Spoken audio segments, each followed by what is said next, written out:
Assalamualaikum warahmatullahi wabarakatuh. Waalaikumsalam warahmatullahi wabarakatuh.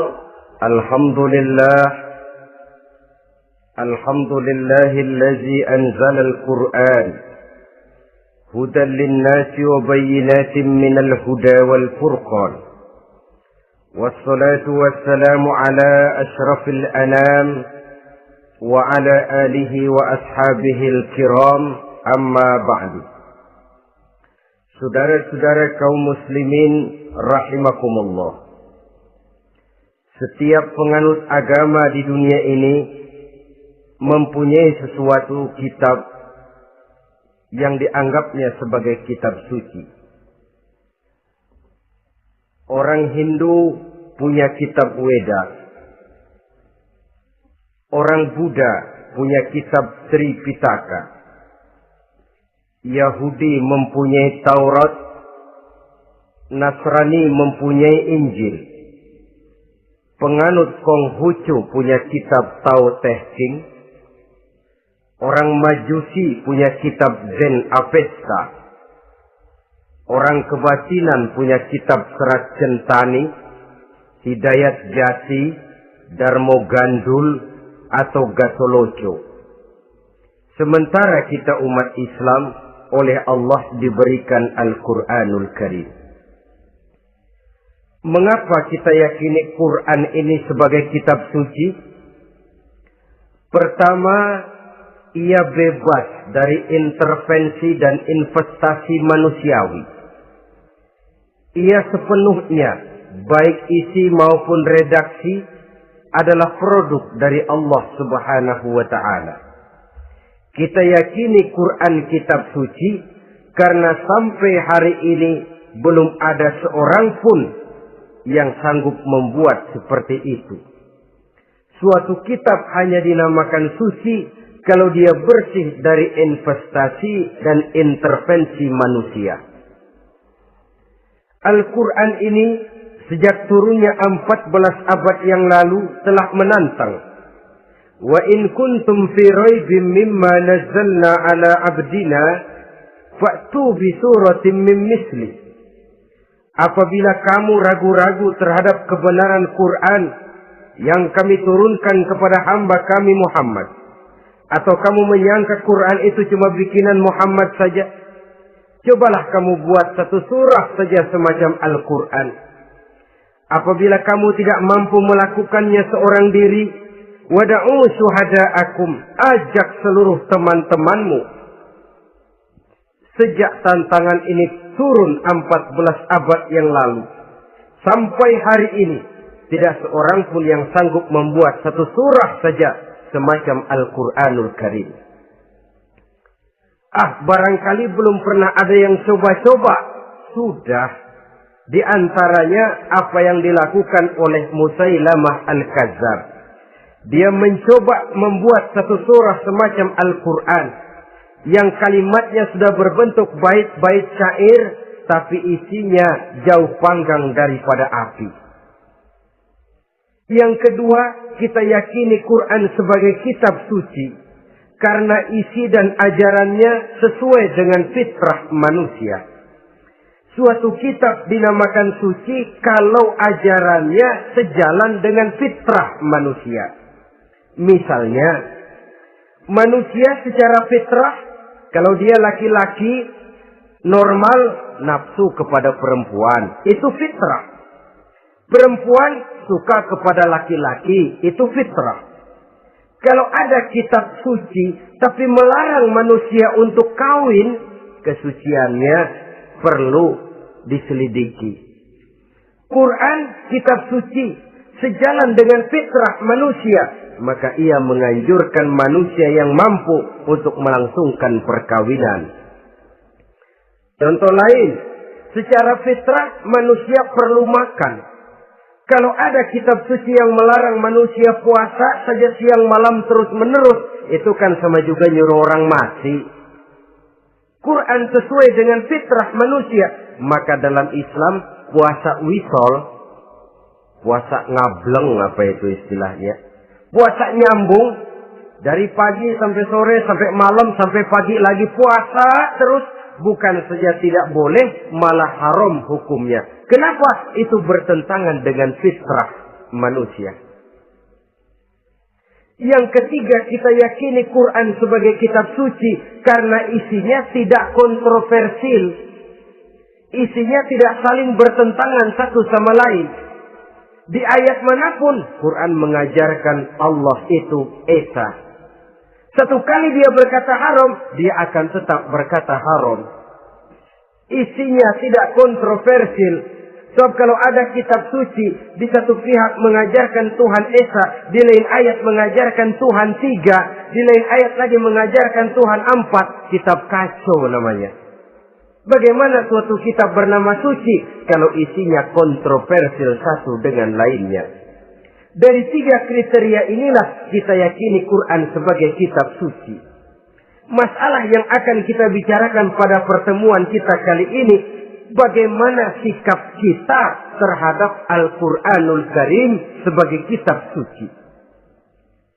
Berangkat dari sebuah hadis di mana Rasulullah Sallallahu Alaihi Wasallam pernah memberikan tawaran. Beliau bersabda, "Man ja'ala al-Qur'ana amamahu qadahu ilal jannah, wa man ja'ala al-Qur'ana khalfahu saqahu ilan nar."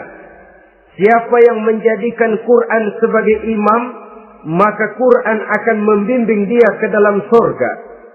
Tetapi siapa yang menjadikan Quran sebagai makmum, maka Quran akan mendorong dia ke dalam neraka.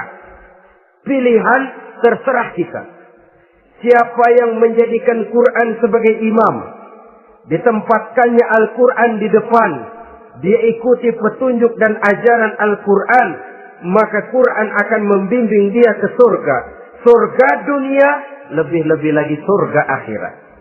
Tetapi sebaliknya, siapa yang menempatkan Quran di belakangnya, dia belakangi Al-Quran, dia belakangi perintah dan ajaran-ajaran Al-Quran, dia perturutkan hawa nafsunya dalam kehidupan ini, maka Quran akan mendorong dia ke dalam neraka. Ya, neraka dunia, lebih-lebih lagi neraka akhirat. Pilihan terserah kita. Saya mau tanya, kira-kira Quran dalam hidup kita jadi imam apa jadi makmum? Imam apa makmum? Kalau Quran jadi imam, artinya kita umat Islam jadi makmum. Resiko dan logika tentu. Makmum harus ngikuti imam. Imam takbir, makmum takbir. Imam ruku, makmum ruku. Imam sujud, makmum sujud. Imam tahiyat, makmum tahiyat. Itu namanya Quran jadi imam, kita jadi makmum. Artinya dalam terjemahannya pada kehidupan, kalau merah kata Quran, merah kita kata. Hijau kata Quran, hijau kita bilang. Ke barat kata Quran, ke barat kita pergi. Ke timur kata Quran, ke timur kita berangkat. Halal kata Quran, halal kata kita. Haram kata Quran, haram kita bilang. Itu Quran imam, kita makmum. Nyatanya kadang-kadang kontras. Nyatanya kadang-kadang paradok. Merah kata Quran, hijau dong kata kita. Halal kata Quran, remeng-remeng kata kita. Ke barat kata Quran, ke timur kita pergi. Dalam praktek kita mau jadi makmum, Quran kita suruh jadi imam. Kita sesuaikan Quran dengan selera kita. Mana-mana ayat yang menguntungkan, mana ayat yang sesuai dengan mau kita, itu yang kita baca kuat-kuat. Itu yang kita canangkan ke tengah masyarakat ramai. Tapi manakala Quran itu bertentangan dengan nafsu kita, bertentangan dengan gaya dan kepribadian kita, kita umpetin itu Quran. Kalau kita cuma umpetin lumayan, kadang-kadang kita tuduh Quran ketinggalan zaman. Kita anggap Quran tidak relevan lagi dengan situasi dan kondisi. Kalau sudah begitu, sudah menyeberang terlalu jauh namanya. Saudara-saudara kaum muslimin rahimakumullah. Inilah makna hadis Nabi yang diriwayatkan dari Imam Ali bin Abi Thalib, bersabda Rasul, "Man qara'al Qur'ana fastazharahu fa ahalla halalahu wa harrama haramahu adkhalahul jannah." Barang siapa yang membaca Al-Quran lalu memperhatikannya, kemudian menghalalkan yang halal dan mengharamkan yang haram, maka Allah akan memasukkan orang itu ke dalam surga. Ya surga dunia, ya surga akhirat. Apabila kita renungi hadis ini, maka untuk berimam kepada Al-Quran ada 3 jalan utama yang harus kita laksanakan. Pertama, dari kalimat man qara'al Qur'an, barang siapa yang membaca Al-Quran. Ini artinya, siapa yang ingin menjadikan Quran sebagai imam di dalam kehidupan, jalan pertama yang harus ditempuhnya, menanamkan kegemaran membaca Al-Quranul Karim. Al-Quran gharibun fima baina qaumin la yaqra'una. Quran akan jadi asing, Quran akan jadi aneh kalau terletak di tengah rumah orang Islam yang tidak suka membaca Al-Quranul Karim. Jadi langkah pertama, tanamkan kegemaran membaca Al-Quran. Saya tidak menyalahkan kalau remaja kita gandrung kepada Stevie Wonder. Baik kalau mereka senang kepada suara emasnya Michael Jackson atau suaranya Madonna. Tapi kalau sampai harus mengalahkan kecintaan mereka kepada membaca Al-Quran, ini ironi. Sebagai orang tua, kalau anak-anak kita buta huruf Latin, katanya menghambat pembangunan. Bahkan pemerintah saja menggalakkan bebas 3B itu. Buta aksara diantaranya, supaya rakyat bisa membaca huruf Latin. Kalau anak-anak kita buta huruf Latin, katanya menghambat pembangunan. Bagaimana kalau anak-anak kita buta huruf Quran? Jelas saja menghambat proses kesadaran dan kebangkitan dari dunia Islam itu sendiri. Satu contoh ringan. Dulu sebelum pembangunan merata, listrik belum lagi masuk desa, kampung gelap, rumah pakai lampu minyak. Kalau kita masuk kampung, terasa banyak orang Islam. Kenapa? Di rumah sebelah sana kita dengar anak muda sedang latihan baca rawi. Sebelah sini ibu-ibu sedang selawatan. Di rumah sana remaja sedang baca Quran. Pembangunan maju, listrik masuk desa. Alhamdulillah. Tapi apa yang kemudian terjadi? Proses pergeseran nilai. Setelah listrik masuk desa, radio main kenceng-kencengan. Televisi main gede-gedean. Baca Quran sudah barang aneh, langka. Tengoklah, sekarang kalau kita masuk kampung, ada yang remaja sedang baca Quran. Rasanya kok aneh, nggak umum. Sesuatu yang baik malah menjadi nilai-nilai keanehan. Saudara-saudara kaum muslimin, rahimakumullah. Tanamkan kegemaran membaca. Dalam satu hadis Nabi pesan, nawiru buyutakum bitilawatil Quran. Sinari rumah tanggamu dengan bacaan Quran. Sebab listrik ini cuma bisa menerangi gelap, tapi tidak akan sanggup menerangi hati manusia. Quran produk Allah dibaca dalam segala keadaan, tepat dan pantas. Lihat saja, orang sedih baca Quran, terhibur. Orang gembira baca Quran, tidak lupa diri. Di rumah mewah ada yang baca Quran, bagus.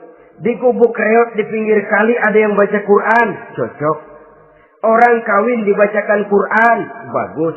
Orang mati dibacakan Quran, tidak jelek. Dalam segala keadaan, in all season, bahasa kerennya, dia pantas dibaca. Saudara-saudara, bahkan orang sakit gigi pun kalau dengar baca Quran, tidak marah. Coba lihat. Dia senang benar lagu Michael Jackson, tapi giliran sakit gigi, coba setelin lagu Michael Jackson. Kalau nggak mencah-mencah, kamu gila apa nggak tahu saya lagi sakit gigi? Tapi coba bacakan Quran, dia pasti tidak marah. Begitu besar daya pengaruhnya. Bahkan Abu Jahal sama Abu Lahab pernah rapat. Kata Abu Jahal sama Abu Lahab, Mas Lahab, gini loh Mas. Kenapa? Ini saya pikir-pikir salah satu yang menyebabkan kenapa saudara kita banyak ikut ajaran Muhammad. Mereka kalau sudah dengar bacaan Quran terpesona. Jadi kita blokir saja. Caranya gimana? Kasih pengumuman kepada Quraisy, jangan sekali-kali mau dengerin Muhammad baca Quran. Kamu juga jangan. Dan kamu, saya pun begitu. Mari kita janji, tidak mau dengar bacaan Quran. Salaman. Pulang ke rumah masing-masing. Dapat 1 hari tahan, 2 hari bertahan, 3 hari, seminggu ke atas. Abu Jahal mulai ada semacam rindu. Kangen pengen dengar ayat Quran. Karena secara pribadi dia mengakui keindahan gaya bahasanya jauh lebih tinggi dari kemampuan penyair Quraisy. Isi ajarannya sangat dalam dan menyentuh segi-segi kehidupan manusia. Nggak tahan Abu Jahal kayak dikin-dikin hatinya. Keluar rumah mindik-mindik, umpet-ngumpet. Ngempet di rumah Nabi. Pengen dengar Nabi baca Quran. Rupanya Abu Lahab sama. Pikir Abu Jahal, Abu Lahab nggak bakalan keluar. Abu Lahab berpikir, Jahal pasti di rumah. Dua-duanya bareng berangkat ke rumah Nabi. Cuma yang satu dari sebelah barat, yang satu dari sebelah timur. Ngempet, ketemu di sudut, sama-sama kaget.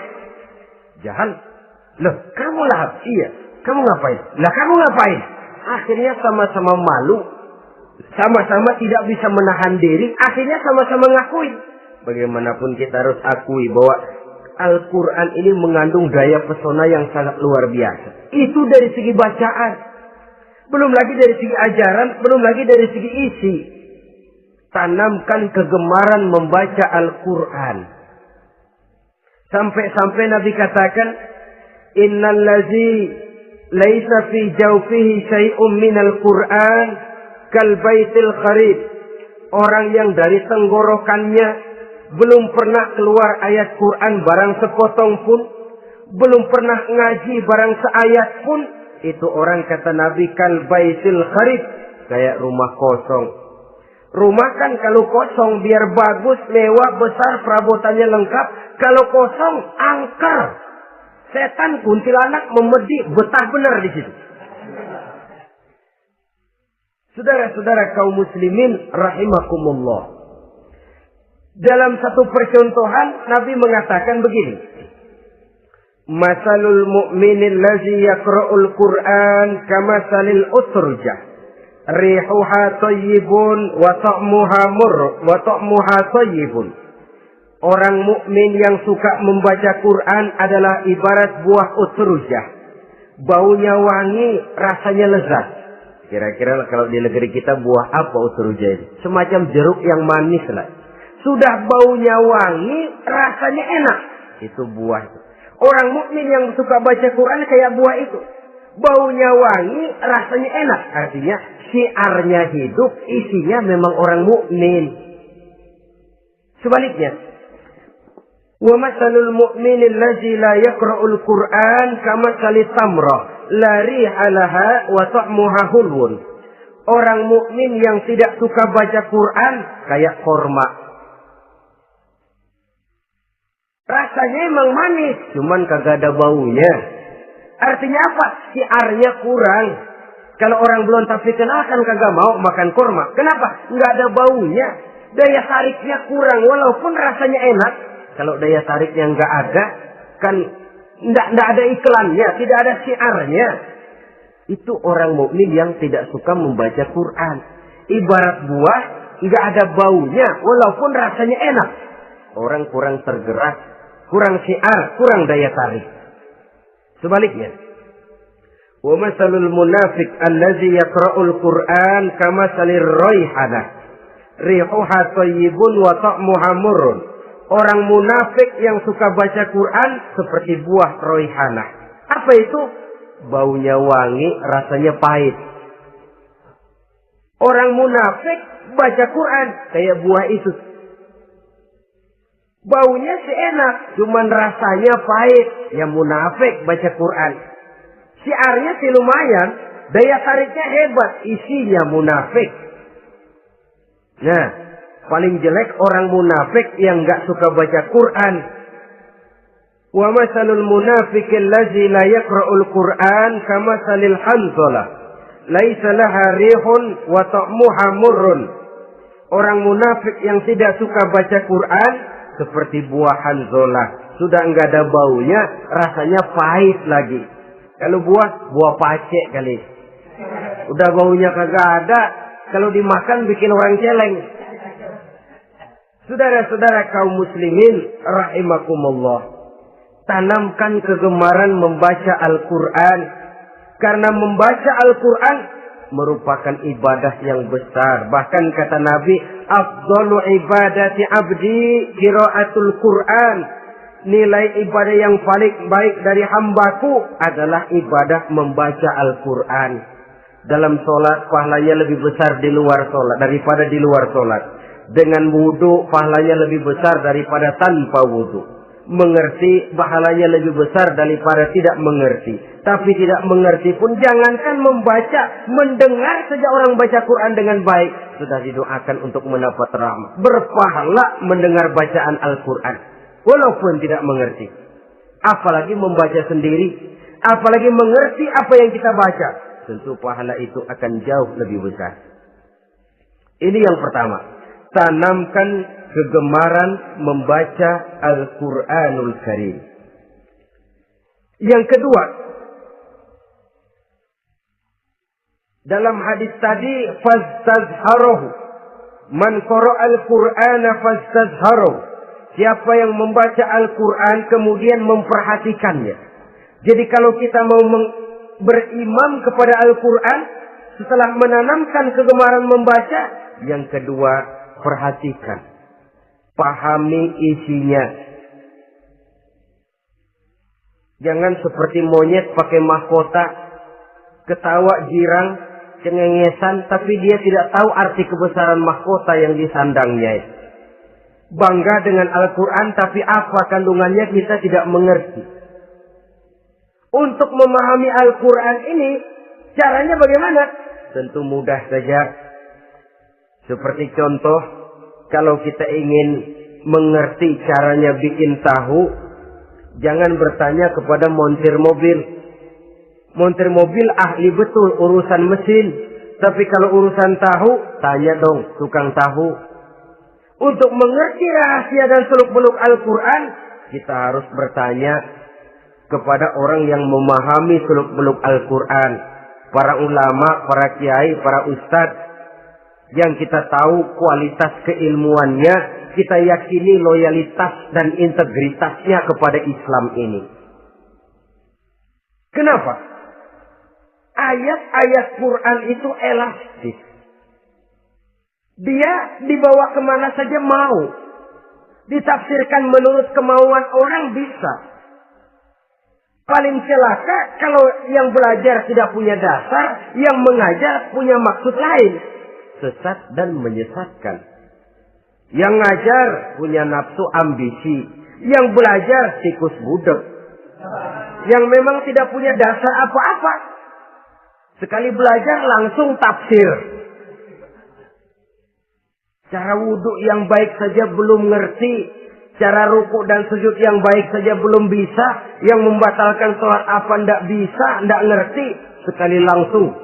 Enggak, supaya kita langsung saja belajar langsung Al-Quranul Karim. Tidak jelek. Cuma akan lebih baik kalau sebelumnya ada unsur penunjang dari nilai-nilai keilmuan dalam Islam ini. Disinilah perlunya menghidupkan majelis-majelis taklim. Sebab kalau Al-Quran hanya dipahami dan dikutak-kutik menurut maunya rasio saja, kekuatan rasio terbatas. Saya akan khawatir nantinya akan timbul pendapat-pendapat di mana Al-Quran disesuaikan dengan otak. Bukan otak ngikuti Quran, tapi Quran disuruh ngikuti otak. Contoh yang dekat saja. Kalau saudara ngukur kayu pakai meteran, itu kira-kira meteran ikut kayu, apa kayu ikut meteran? Ayo, kira-kira kayu ikut meteran, apa meteran ikut kayu? Meteran ikut kayu. Bagus. Kalau meteran ikut kayu, artinya nggak ada meteran benar di dunia ini. Kayunya kependekan, meterannya dipotong. Kan begitu loh. Meteran ikut kayu namanya. Bukan meteran ikut kayu, tapi kayu yang harus ikut meteran. Otak harus ikut wahyu. Jangan wahyu disuruh ikut otak. Manusia ikut Quran, jangan Quran disuruh ikut manusia. Dan kaum orientalis, ya, orang barat di luar Islam yang mendalami, mempelajari Islam dengan tujuan mencari kelemahan Islam untuk menghantam umat Islam. Itu sengaja mencari ayat-ayat yang mereka kumpulkan untuk menghantam umat Islam. Supaya mereka meragukan Qur'annya untuk kemudian pada suatu saat meninggalkan Qur'an sama sekali. Timbullah pendapat ada ayat Quran yang sudah tidak sesuai lagi katanya dengan situasi dan kondisi. Seolah-olah otak manusia sudah jauh lebih pintar daripada Al-Quranul Karim. Saudara-saudara kaum muslimin rahimakumullah. Inilah yang kita berlindung dari Allah. Sebab secara demikian dengan kata lain kita secara tidak sadar sudah mengurangi kemahamutlakan dan kesempurnaan dari Allah Subhanahu wa ta'ala. Untuk memahami Al-Quran, maka kita harus bertanya kepada ahlinya, mengaji, menghidupkan majelis-majelis taklim. Jangan sampai Al-Quran menjadi awam di tengah masyarakat Islam sendiri. Ini jalan yang kedua, memahami isinya. Sehingga dengan demikian, manakala Al-Quran dibacakan orang, pemikiran kita tidak lagi terpusat kepada kemerduan suara orang yang membaca, tapi tertuju kepada isi yang dikandungnya. Sehingga dalam kondisi semacam itu, boleh jadi tiap kali dibacakan Al-Quran, nilai iman makin tambah. Kita dengar orang baca, Alam taro kaifa fa'ala rabbuka bi ashabil fil.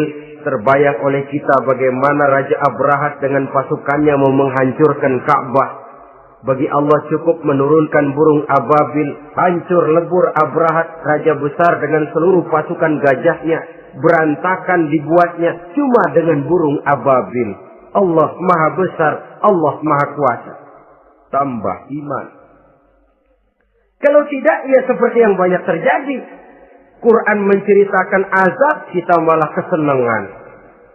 Walakum azabun alim. Kamu akan mendapat azab yang pedih. Kita teriak di pojokan, toyib, toyib.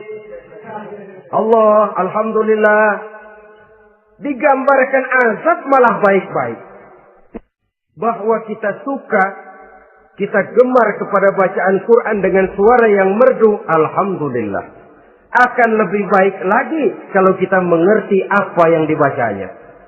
Sebab perintah membaca tersirat makna perintah untuk memahami. Perintah memahami tersirat makna untuk mengamalkan. Dengan kata lain, kita hanya bisa mengamalkan Quran dengan baik kalau kita mengerti isinya. Kita hanya bisa mengerti isinya kalau kita rajin membacanya. Baik membaca yang tersirat, baik membaca yang tersurat dengan petunjuk para alim ulama, para kiai, dan orang-orang yang ahli di bidang itu. Saudara-saudara kaum muslimin rahimakumullah. Inilah jalan kedua. Upayakan memahami isinya. Hidupkan kajian-kajian agama. Hidupkan majelis-majelis taklim. Jangan sampai Al-Quran asing di hati kita sendiri. Jangan sampai kita awam terhadap makna kandungan dan ajaran Al-Quran.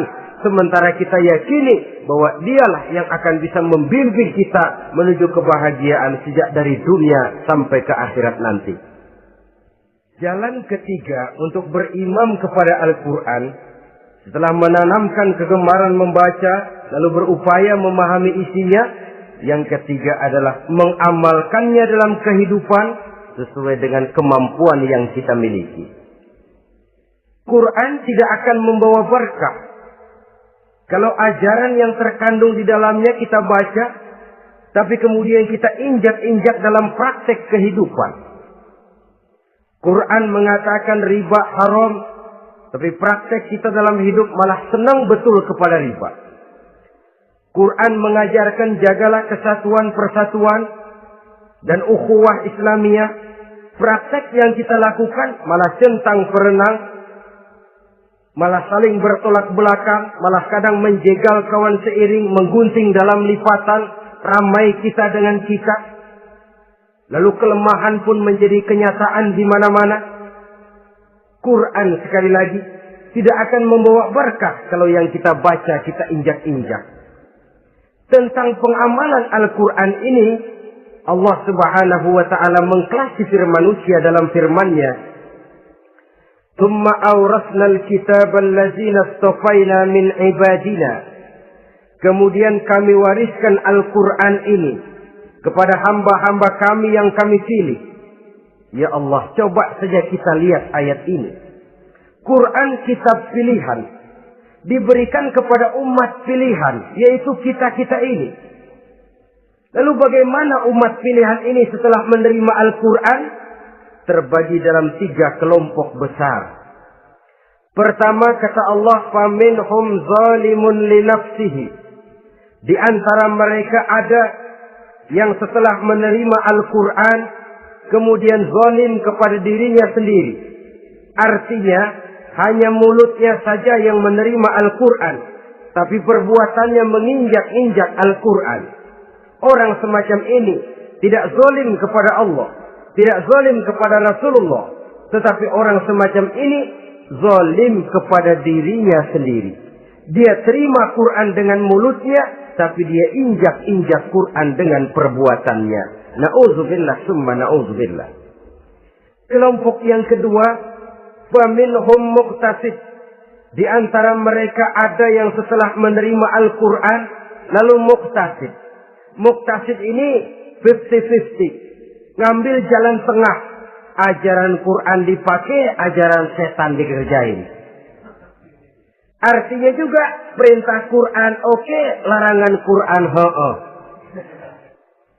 Saudara-saudara, malaikat bingung bagaimana monternya nih anak ini. Perintah Quran dikerjain, larangan Quran juga dikerjain. Ini muqtasid. Nah, yang ideal adalah golongan yang ketiga kata Allah, wa minhum sabiqun bil khairati biiznillah. Di antara mereka ada lagi yang setelah menerima Al-Quran lalu berlomba-lomba melaksanakannya, berlomba-lomba mengamalkan kebaikan, dan itu hanya bisa terjadi biiznillah, dengan izin dari Allah. Hidayah, saudara-saudara. Berapa banyak orang yang mengerti Quran, tapi hidupnya jauh dari cahaya Quran. Berapa banyak orang yang ahli Quran, tapi cahaya Quran tidak menerangi kehidupannya. Berapa banyak orang yang ahli hukum, tapi bikin bingung masyarakat dengan fatwanya. Saudara-saudara kaum muslimin, kenapa bisa terjadi? Itu tidak ada hidayah, tidak biiznillah, tidak ada izin dari Allah. Maka bisa membaca Quran, alhamdulillah. Bisa memahaminya, kita bersyukur kehadirat Allah. Lebih penting dari itu, kita mohon hidayah agar bisa mengamalkannya sesuai dengan kemampuan kita. Saudara-saudara kaum muslimin rahimakumullah. Mana yang lebih banyak di zaman kita sekarang ini? Kita bisa analisa. Ada yang menerima Quran hanya dengan mulutnya saja. Kalau ditanya, Tuhanmu siapa? Allah. Kiblatmu mana? Ka'bah. Saudaramu siapa? Umat Islam. Kitab sucimu apa? Quran. Kamu bisa baca? Enggak. Ya, kalau cuma enggak bisa baca, barangkali kadang-kadang Quran saja pun tidak punya. Ini yang ironi, ini yang menyedihkan. Saudara-saudara kaum muslimin rahimakumullah. Tanpa melaksanakan konsepsi Al-Quran di dalam kehidupan, maka kesenangan kita membacanya, pengertian kita tentang Al-Quran barangkali tidak akan bisa berbuat terlalu banyak di dalam kehidupan. Maka sekarang ini sudah ada terjemahan Quran dalam bahasa Indonesia, dalam bahasa daerah, dalam bahasa Inggris, Belanda, bahkan Jerman, yang masih harus terus dan selalu ditingkatkan terjemahan Quran di dalam kehidupan. Dengan kata lain, kita umat Islam menunggal dengan Quran kita. Jangan cuma jadi kebanggaan Islam tinggi, tidak ada yang lebih tinggi dari Islam. Quran kitab suci, tidak ada yang bisa menandinginya. Qurannya, tapi umatnya, kadang-kadang kita ini jauh panggang daripada api. Kita bersyukur musabaqah tilawatil Quran dihidupkan dengan biaya bermiliar rupiah. Sejak dari tingkat kelurahan, kecamatan, wali kota, provinsi, sampai kepada tingkat nasional. Untuk menanamkan kegemaran membaca Quran. Setelah itu, hendaknya diadakan peningkatan dengan upaya memahaminya. Sehingga pada suatu saat, boleh kita adakan musabaqah pengamalan Quran. Hadiahnya sudah langsung dari Allah sendiri. Ini yang kita perlu berlomba. Berlomba mengamalkan ajaran Quran. Sabiqun bil khairat. Berlomba mengamalkan ajaran-ajaran Al-Quranul Karim. Nah, oleh karena Al-Quran ini dalam bentuknya yang umum kadang-kadang hanya menjelaskan satu persoalan secara global, kita memerlukan tuntunan sunnah dari Rasulullah Sallallahu Alaihi Wasallam. Umpamanya, Quran hanya mengajarkan aqimis sholat, dirikan sholat. Caranya bagaimana? Tidak ada cara sholat dalam Quran. Dari mana kita tahu cara sholat? Dari sunnah. Itu sebabnya selain Al-Quran sebagai sumber utama, kita memerlukan sunnah. Bahwa sholat pakai takbiratul ihram di Quran tidak ada. Bahwa sholat pakai tahiyat dalam Quran tidak ada.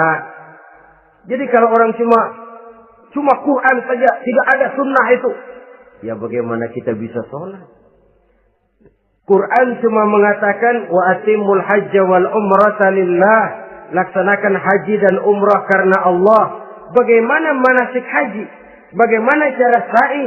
Bagaimana cara wukuf? Bagaimana cara melontar? Tidak ada dalam Quran. Yang memuat itu tidak lain sunnah. Untuk memahami Quran dan sunnah ini, kita memerlukan orang yang menguasai Quran dan sunnah. Oleh karena itu, kita perlu petunjuk kepada para ulama. Itu sebabnya Quran sendiri mengatakan, wa in tanaza'tum fi syai'in farudduhu ila Allahi wa rasulih.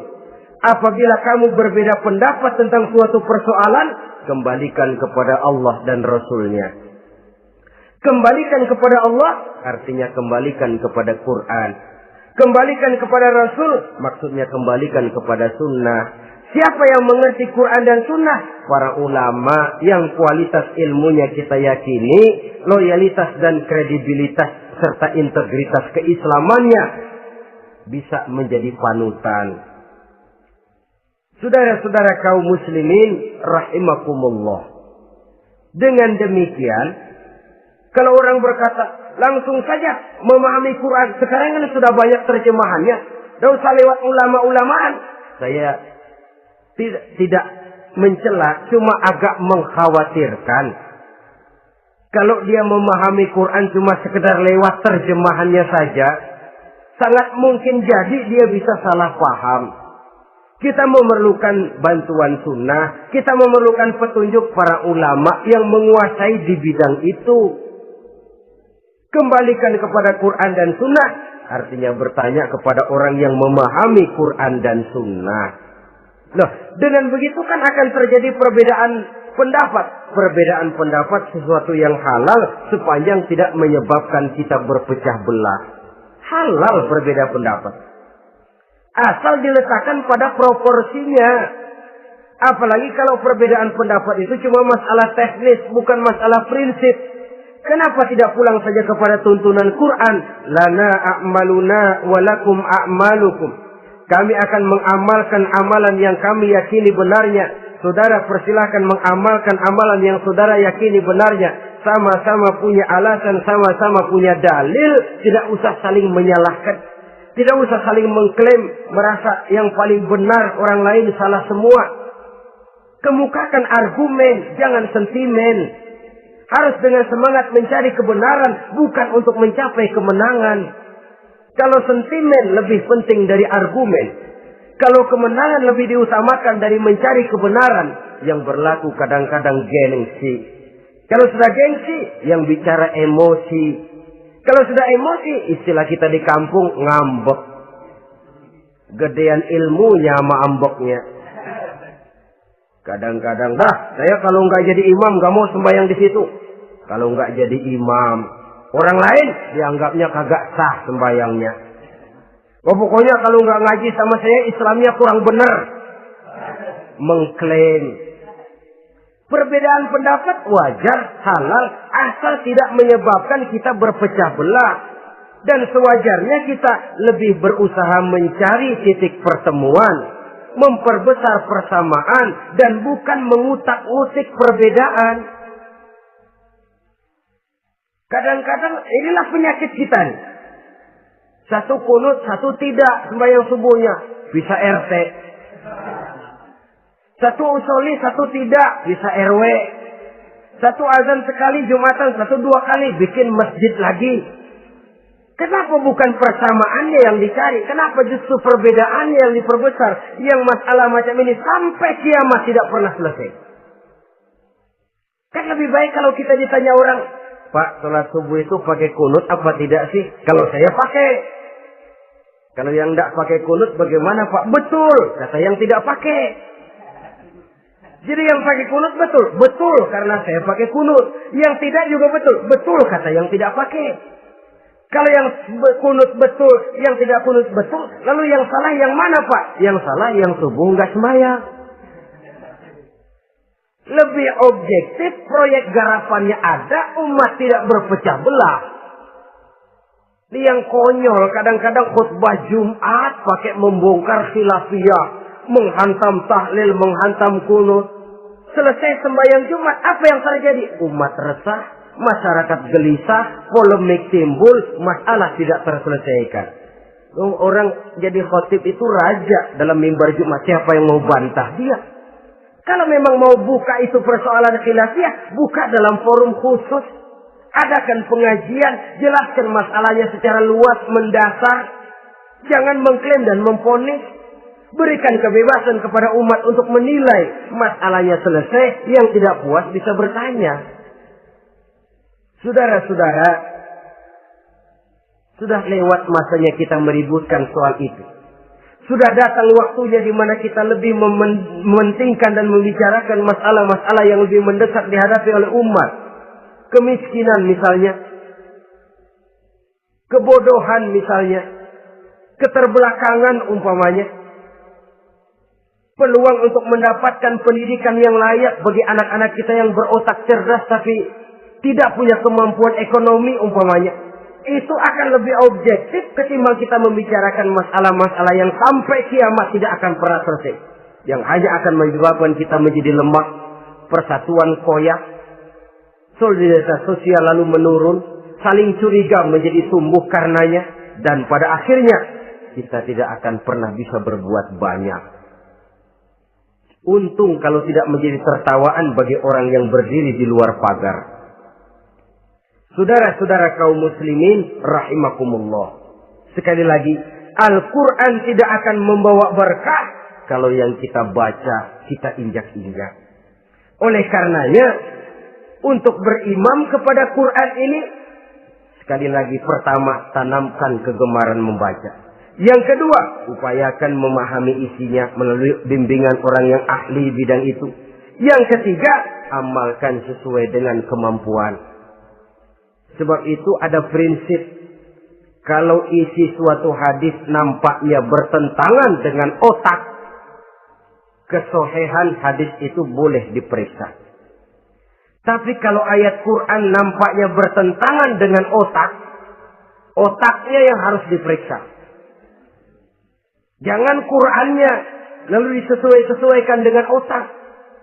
Sebab kalau kita sudah berani berteori, ada ayat Quran yang tidak sesuai dengan keadaan. Ayat yang mana? Yang ini. Tahun depan tambah lagi. Tahun depan tambah lagi. Makin lama makin habis Al-Quran itu. Yang perlu diperbarui cara kita memahami Quran. Bukan dengan mengemukakan teori ayat Quran kehilangan relevansi. Cara kita memahami barangkali yang kurang relevan. Dalam situasi, dalam konteksnya dengan situasi dan kondisi. Jangan lupa, Al-Quran ini kan untuk semua umur.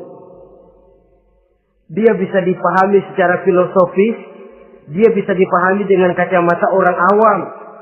Tingkat kemampuan berpikir orang tidak semuanya sama. Kalau semua orang kita mau ajak berfilsafat, merenung dalam-dalam, menerawang tinggi-tinggi, ialah buat mereka yang terjangkau oleh perguruan tinggi. Tapi buat saudara-saudara kita, pedagang-pedagang kecil, petani di desa-desa terpencil, remaja-remaja yang jauh dari sentuhan teknologi canggih, sanggupkah mereka berpikir filosofis? Sementara mereka merupakan bagian terbesar dari kondisi umat ini.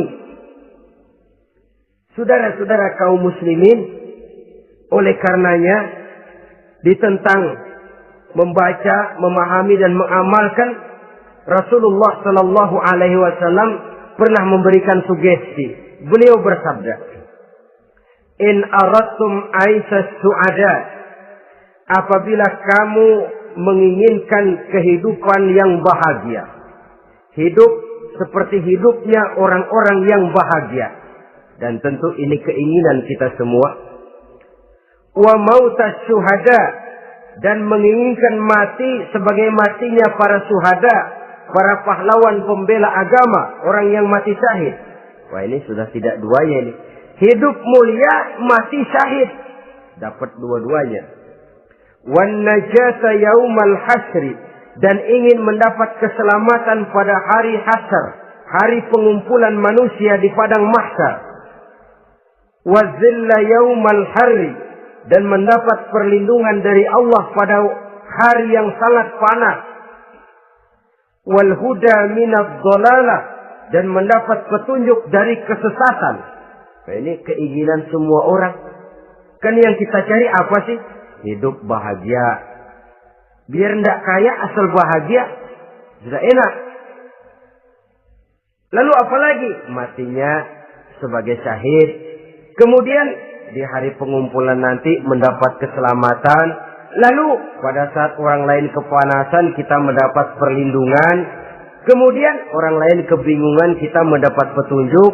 Kalau ini yang diinginkan kata Nabi, resepnya fa'adimu qiraatal Quran. Maka lazimkan, biasakan olehmu membaca Quran. Tidak ada terlambat. Idealnya memang dari kecil, sebab lidah kalau sudah kaku berat. Disuruh baca innallaha laghaniyun hamid. Lidahnya berat. Innallaha lampuniyun hamid. Lampuniyun. Laghaniyun jadi lampuniyun. Lidah itu kalau sudah berat ya memang berat. Disuruh baca ya bani Israel. Lidahnya berat. Ya bini Siroil. Jadi ya bini Siroil. Saudara-saudara, idealnya memang dibiasakan dari kecil supaya lidah itu ringan. Kalau tidak ada istilah terlambat. Saya malu Pak, belajar alif-alifan udah gede. Ya jangan alif-alifan, alif beneran. Alif-alifan kapan bisa ya? Alif beneran yang dipelajari. Tidak ada istilah terlambat, tidak ada istilah malu untuk belajar Al-Quran ini. Saudara-saudara kaum muslimin rahimakumullah. Ini sugesti untuk menanamkan kegemaran membaca. Lalu sugesti untuk memahaminya. Tentu banyak ayat, banyak hadis. Mengapa tidak di antara kamu sekelompok orang yang berangkat untuk memperdalam, memahami agama. Falaula nafaro min kulli firqatin minhum ta'ifatun liyatafaqahu fid din. Di tengah kelompok orang yang berangkat belajar teknologi canggih, di tengah grup orang yang mendalami ekonomi, di tengah kelompok orang yang membidangi hukum, di tengah kelompok orang yang sibuk meneliti ilmu-ilmu kedokteran, mengapa tidak ada kelompok orang yang secara takhasus liyatafaqahu fid din, mendalami agama ini, mendalami Quran ini, harus ada. Lalu sugesti untuk mengamalkan Al-Quran kelihatan dari peringatan Allah yang kita bisa temukan pada surah Toha ayat 124 sampai dengan 127. Wa man a'rada an zikri, barang siapa yang berpaling dari peringatanku, kata Allah, barang siapa yang berpaling dari Al-Quran ini, dia terima Al-Quran, dia imani Quran, tapi dia berpaling dari ajarannya, dia injak-injak apa yang seharusnya dia amalkan, dia perturutkan hawa nafsunya, maka kata Allah, fa inna lahu ma'isyatan dhanka, dia akan diberikan satu penghidupan yang sempit. Inna lillahi wa inna ilaihi raji'un. Diberikan hidup yang sempit. Kalau hidup sudah terasa sempit, bagaimanapun luasnya rumah, sempit. Kalau hidup sudah terasa sempit, bagaimanapun banyaknya harta, sumpek. Kalau sudah hidup ini terasa sempit, bagaimanapun luasnya pergaulan, tidak ada tempat kita bertanya, melarikan persoalan, membagi rasa. Siapa yang berpaling dari Quran, dia akan diberikan penghidupan yang sempit. Bukan dagangnya tidak untung, bukan kerjanya tidak digaji, tapi kesempitan hati lebih bahaya loh dari kesempitan ekonomi. Itu di dunia. Di akhirat, wa nahsyuruhu yaumal qiyamati a'ma. Di akhirat nanti dia akan dikumpulkan oleh Allah dalam keadaan buta. Ya Allah, ya Rasul. Padahal ke akhirat kita baru tumben. Sekali ke akhirat buta. Masya Allah. Di tempat kita lahir saja, kalau tadinya kita melihat, tahu-tahu menjadi buta, kita bingung. Padahal jalan sudah pernah kita lihat, arah sudah pernah kita tahu. Bagaimana di padang mahsyar nanti? Kemana jalan yang akan ditempuh? Kepada siapa kita hendak bertanya? Mana teman, mana istri, mana anak? Buta pula kita. Satu kesengsaraan yang merupakan puncak kesengsaraan. Dikala itu orang yang semacam tadi protes. Rabbi, lima hasyartani a'ma wa qad kuntu basira. Wahai Allah, kenapa hari ini saya dikumpulkan dalam keadaan buta? Padahal ketika di dunia dulu saya melihat, saya menyaksikan gunung yang menjulang tinggi ke angkasa. Saya melihat lautan yang luas terhampar biru membentang. Saya saksikan luas tanah, sawah luas menguning. Saya saksikan keindahan alam. Di dunia saya melihat Allah. Kenapa sekarang saya dikumpulkan dalam keadaan begini? Protes dia, tidak terima dia. Allah jawab, kadzalika atatka ayatuna fanasitaha. Kata Allah, begitulah memang.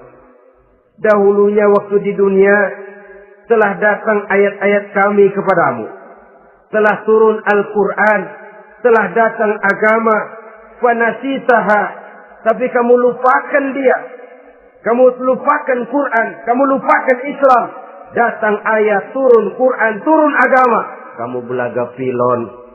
Kamu belaga enggak tahu. Wa kadzalikal yauma tunsa.